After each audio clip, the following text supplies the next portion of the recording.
It's Ramsey Dewey over here in Shanghai, China, and oh my, man, it's about time I got a haircut.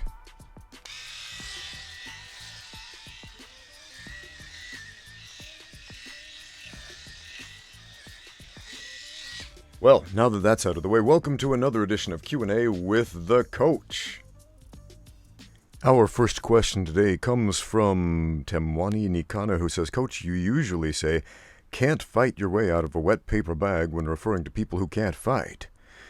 Just in the same way you make videos on self-defense, can you make a video that shows how easy it is to fight out of a wet paper bag? I know it's just a saying, but it would be funny to see it interpreted literally.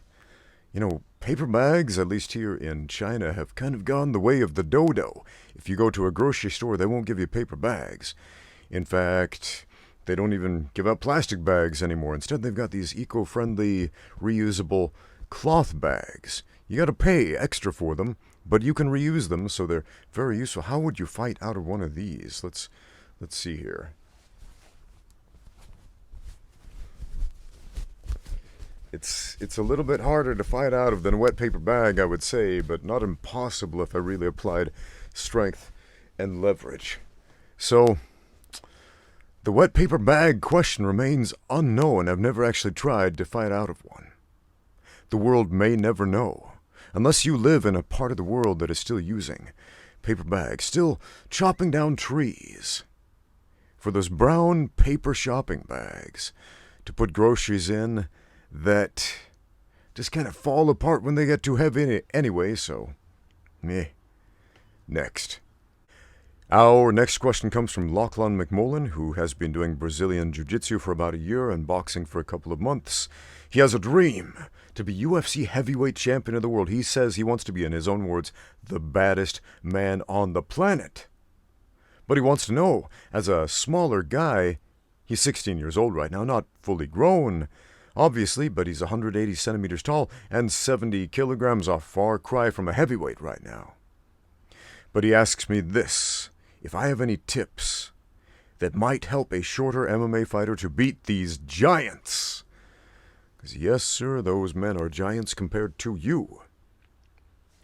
We're talking about guys who are 300 pounds or more, cutting down to 265 to make that weight class. Pretty big guys. Now, you may or may not become a natural heavyweight. And please don't be disappointed if you're not. There are weight classes for a reason. Man, when was the last time that the heavyweight division in the UFC was the exciting one? The one everybody got excited about. I mean, with boxing, back when Mike Tyson was on top of the world, people were saying the heavyweight boxing champion was the baddest man on the planet, but has anybody ever really said that about mixed martial arts heavyweight champions? I don't recall that saying going around in MMA circles. But, Lachlan, what you got to do if you do want to get good at fighting larger, stronger people, guess what you need to do? It's not a secret little technique or a secret little tip. It is getting experience sparring against big guys. And you got to be really careful with this, especially when you're a young man. Especially when you're dealing with all that entails, the young man's ego, which will propel you to do stupid things like spar way harder than you need to, turn gym sessions into fights,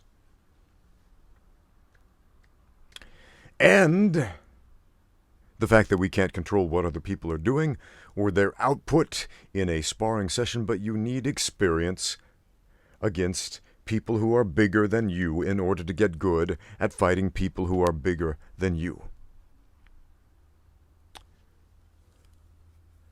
Your techniques are going to have to become very streamlined, because there are a lot of martial arts techniques in jiu-jitsu and striking, etc., that work really well against someone your own size or someone a little bit bigger or a little bit smaller, and then they fall apart when you fight somebody who's 30% bigger, 30% stronger, or more.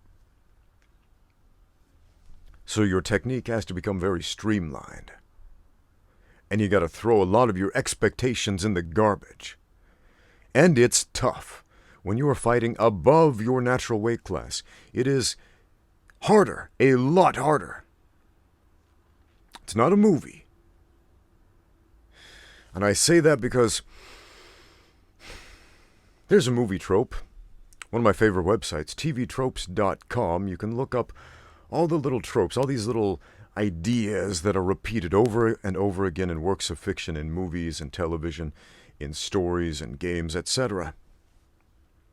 And one of those tropes is called waif fu. And you've probably seen it. You've probably seen it a bunch of times. It is when we have a small, not particularly athletic, slender woman who somehow uses martial arts skills to beat the crap out of much larger, stronger, more capable men. And we see this all the time in movies for a lot of reasons. One, it's fantasy wish fulfillment. People who are weaker and smaller, they like the idea, they like the fantasy of being able to beat up the bigger, stronger guy. Right? People who feel powerless want to feel empowered by seeing this image on the screen of a smaller person that they can relate to beating up a bigger, stronger guy. And it's a work of fiction. It's an absolute work of fiction.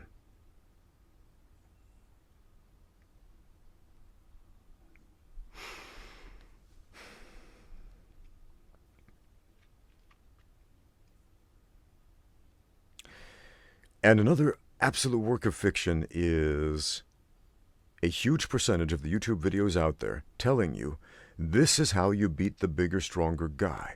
Use this tip. Use this trick. There's no trick. It's like saying, here's the trick to deadlifting 600 pounds. Do you know how you deadlift 600 pounds? You grind at it until you're strong enough to lift 600 pounds. And you got to shake hands with that weight until you can get it up off the floor. There's no trick. There's no tip. I mean, yeah, your lifting technique has to be correct. But you're going to figure that out long before you get to the 600-pound deadlift. Meanwhile, if you plan on fighting the 300-pound man, and you weigh half that, and you have never once grappled with somebody that big, or boxed with somebody that big, or done an MMA sparring session with somebody that big, you are in for the rudest of the rude awakenings in your life.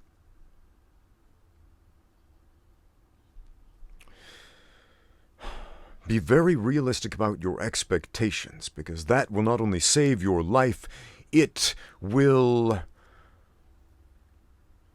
lead you to a much more successful story in your own existence. Next question.